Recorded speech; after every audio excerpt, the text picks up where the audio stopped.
بسم اللہ الرحمن الرحیم۔ السلام علیکم۔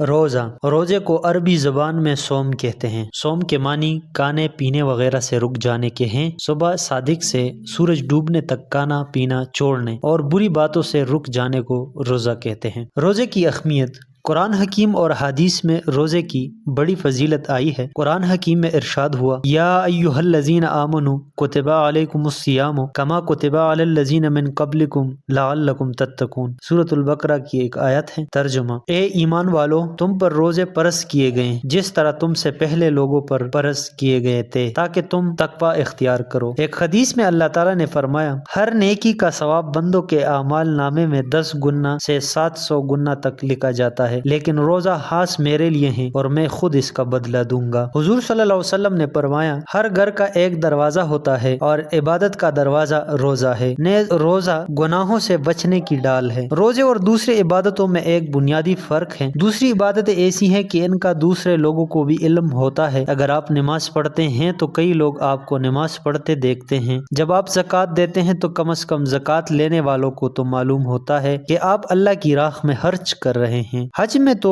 بہت لوگوں کا ساتھ ہوتا ہے، لیکن ایک روزہ ایک ایسی عبادت ہے جس کا صرف بندے کو اور اس کے رب کو پتہ ہوتا ہے۔ اس عبادت میں خلوص بہت زیادہ ہے، اس لیے اس کا ثواب بھی بہت زیادہ ہے، لیکن اس خلوص کے باوجود بعض کام ایسے ہیں جو روزہ کے خلوص کو خراب کر دیتے ہیں اور روزہ دار اس کے ثواب سے محروم ہو جاتا ہے۔ مثلا روزہ میں لڑائی جھگڑا کرنا، گالم گلوچ، پیٹھ پیچھے کسی کی برائی کرنا، چغلی کرنا، رشوت لینا، جھوٹ بولنا، حرام کھانا وغیرہ۔ جو لوگ ان باتوں سے نہیں بچتے، ان کے بارے میں نبی اکرم صلی اللہ علیہ وآلہ وسلم کا ارشاد ہے، جو شخص جھوٹ اور گناہ کی بات اور گناہ کا کام کرنا نہ چھوڑے، اس کے بھوکا پیاسا رہنے کی اللہ کو کوئی پرواہ نہیں ہے۔ آپ صلی اللہ علیہ وسلم نے ایک دوسرے موقع پر فرمایا، کتنے روزہ دار ہیں جن کو بھوکا پیاسا رہنے کے علاوہ کچھ حاصل نہیں ہوتا۔ ہر چیز کی ایک شکل و صورت ہوتی ہے اور ایک اس کی روح ہوتی ہے۔ جب دونوں جمع ہوں تو وہ چیز مکمل ہوتی ہے۔ جیسے جسم کی صورت میں انسان کی ایک شکل ہے اور دوسرا